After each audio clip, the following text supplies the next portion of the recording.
Praise the lord. హల్లెలూయా. దేవుని నామానికి మహిమ కలుగునుగాక.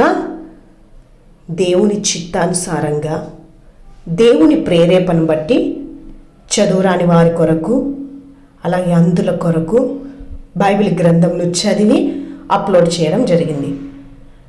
ఇంటి పనులు చేసుకుంటూ కూడా ఈ బైబిల్ వింటూ వాక్యాలను నేర్చుకోవడానికి వీలుగా వీడియో చేయడం జరిగింది. విని ఆశీర్వదింపబడినట్లుగా ప్రార్థన చేద్దాం. పరిశుద్ధుడా, ప్రేమగల మా తండ్రి, జీవంగల నాయన, నమ్మకమైన దేవా, మీకు వందనాలు, స్తుతులు, స్తోత్రాలయ తండ్రి. మీ వాక్యాన్ని ధ్యానించడానికి వినడానికి ఇచ్చిన సమయాన్ని బట్టి స్తోత్రం నాయన తండ్రి. మా మనసంతా ప్రభువా మీ వాక్యం మీద మాత్రమే, మీ లేఖనాల మీద మాత్రమే మనసు నిలిపి బహు జాగ్రత్తగా, బహు శ్రద్ధగా, భయభక్తులు కలిగి అతి ఆసక్తితో మీ లేఖనాలు వినినట్లు అయ్యా, వినినది గ్రహించినట్లు తండ్రి, మీ వాక్యాన్ని ధ్యానించినట్లు మాకు అట్టి కృపను దయచేయండి. అట్టి మనసును మీరు అనుగ్రహించండి ప్రభువా. ఆత్మచిప్పు సంగతులు వినగల చెవులు, గ్రహించగల మనస్సును అనుగ్రహించండి అయ్యా. స్తోత్రమయ్యా. మీరు ఏదైతే ప్రభువా ఈ వాక్యం ద్వారా మాతో మాట్లాడుతున్నారో ఆ వాక్యానుసారమైనటువంటి అయా జీవితం చేయనట్లు, జీవితాన్ని సరిచేసుకుని ప్రభువా మీ వాక్యానికి లోబడి ప్రభువా విధేయులై జీవించే మనసును మాకు అనుగ్రహించండి అయ్యా. విత్తబడుతున్న ప్రతి మాట కూడా మా హృదయంలో లోతుగా పాతుకుపోయి ప్రభువా నూరంతలుగా అది ఫలించినట్లు మీ వాక్యం మాలో కార్యసిద్ధి కలుగునట్లు కృప చూపండి. చదువుచుండగా మా హృదయంలో మీ వాక్యం మా ప్రాణాత్మ దేహం అంతట్లో ప్రభువా జీర్ణించుకొని పోనట్లు ప్రభువా మరలా ఆ వాక్యాన్ని నెమరు వేసుకొని ఆ వాక్యానుసారంగా ప్రవర్తించినట్లు కృప చూపమని యేసుక్రీస్తు నామంలో అడిగి వేడుకుంటున్నాం తండ్రి, ఆమేన్. ఆదికాండము 12వ అధ్యాయం. యెహోవా, నీవు లేచి నీ దేశము నుండి, నీ బంధువుల యొద్ద నుండి, నీ తండ్రి ఇంటి నుండి బయలుదేరి నేను నీకు చూపించు దేశమునకు వెళ్ళుము. నిన్ను గొప్ప జనముగా చేసి నిన్ను ఆశీర్వదించి నీ నామమును గొప్ప చేయుదును. నీవు ఆశీర్వాదముగా నుందువు. నిన్ను ఆశీర్వదించు వారిని ఆశీర్వదించెదను, నిన్ను దూషించు వారిని శపించెదను. భూమి యొక్క సమస్త వంశములు నీ యందు ఆశీర్వదించబడునని అబ్రాముతో అనగా, యెహోవా అతనితో చెప్పిన ప్రకారము అబ్రాము వెళ్ళెను. లోతు అతనితో కూడా వెళ్ళెను. అబ్రాము హారాను నుండి బయలుదేరినప్పుడు 75 ఏండ్ల ఈడు గలవాడు.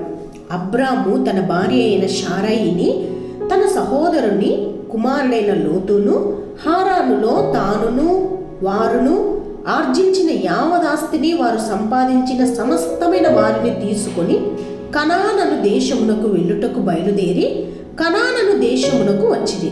అప్పుడు అబ్రాము షెకెమునందలి ఒక స్థలము దాకా ఆ దేశ సంచారము చేసి మోరే దగ్గరనున్న సింధూర వృక్షమునొద్దకు చేరెను. అప్పుడు కనానీయులు ఆ దేశములో నివసించిరి.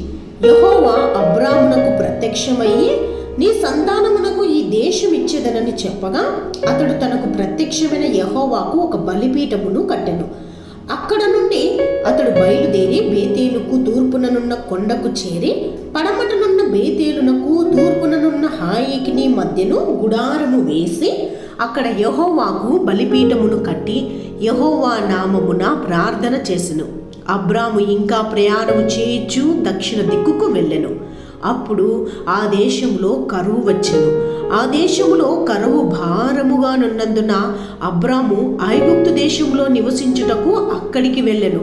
అతడు ఐగుప్తులో ప్రవేశించుటకు సమీపించినప్పుడు అతడు తన భార్య అయిన శారయితో, ఇదిగో నీవు చక్కని దానివని ఎరుగుదును. ఐగుప్తీయులు నిన్ను చూచి ఈమె అతని భార్య అని చెప్పి నన్ను చంపి నిన్ను బ్రతకనిచ్చెదరు.